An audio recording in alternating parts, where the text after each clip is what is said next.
So my interest in construction started early. I think I was 6. And my adoptive father, who had lived through the Depression, had this work ethic. He said, if you're old enough to go to school, you're old enough to learn how to work.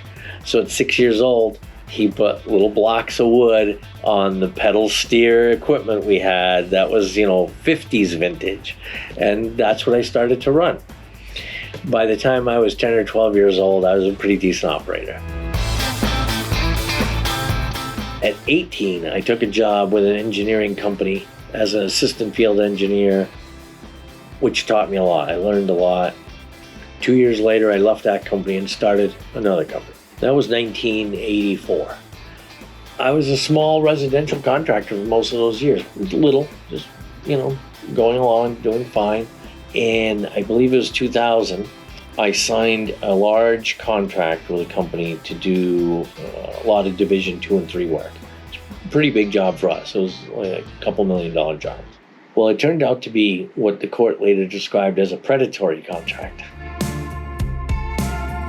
On page 108 of the contract, there was a clause that said if you didn't respond to any request for a change in price within 24 hours, it was deemed to be a zero. My first day on the job, my office called me and said, 6 faxes came over from this company asking for price adjustments.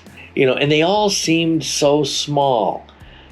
And they were little tiny changes that added up to astronomically difficult things. I was liable for all the costs incurred in all those changes, which bankrupted my company. 2002, I moved back to the reservation. Let the dust settle. I started all over again. I built a very successful company here. Late 2007, my company attorney, who I had known for 20 years, was found to have embezzled $1.2 million from me while I was building a hotel. I did not file bankruptcy that time. That was a funny thing. So I'm here on the reservation where everybody knows everybody. It's a small community. And I couldn't do it. I said, I know all the subcontractors that work for me intimately. I know their families, their kids. So my company went out of business. My CPA and I shared a teary moment. And he said, well, let's look at the landscape. And he said, you are $2.45 million in debt. You have no more company, and it's just you. Everybody's quit. It's all gone. It's over. I said, I've done it before. I'll start all over, and I'm going to pay everybody back.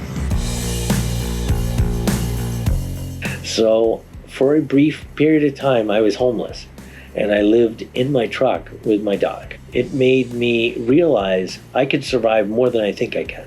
And for 8 years, the milestones were, hey, you cracked $2 million in debt. And the day we got under $1 million, it was like, you only owe 6 figures. It was like, you only owe $990,000 more dollars. Like, woo! And that December day, I remember, it was December, I think, 12th of 2015. I was in the parking lot behind this very office. He had a phone number. He says, we're about to write the last check. You are going to be officially at zero in an hour. And it was quite a moment. Mm-hmm. And I made it. But we started again. 2016, I bought a little cat excavator. I bought a truck. I bought another truck, a trailer, dozer, skid steer. And, we are what we are today. Here in New York, we are a turnkey residential and commercial building contractor. In Boston, we are a heavy and highway subcontractor. I've always had a positive outlook. I always look for the good in people. I always give back to my community. And there's always going to be bad people. I've run into more than my fair share, perhaps. But I don't know. I love the game. I love the excitement, the new job. I love seeing happy customers.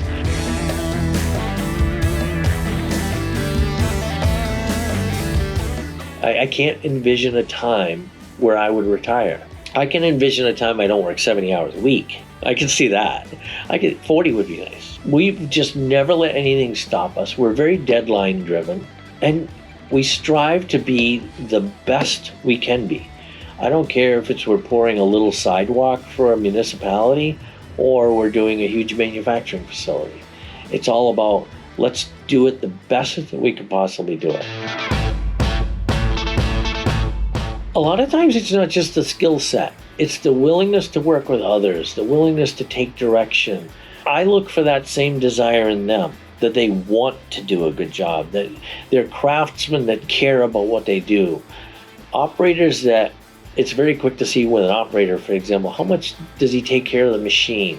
Because if you're going to take care of the machine, you're going to take care of the job. If you don't care how messy your cab is, or if you greased your machine on time, what else don't you care about? The guys will tell you, one thing I do that they find unusual is I always thank them for their hard work. I appreciate the guys. To me, I wouldn't have a company or a living without them. I realize I provide a job for them and give them a paycheck, but it's more than that. I appreciate their hard work and talents, and I let them know it. And I've called out a crew that's kind of like a family atmosphere, and we all want to do a great job. We want to give the customer everything they've paid for and then some. And that's just a philosophy that keeps us going. For more Contractor of the Year videos, click the playlist on the screen now.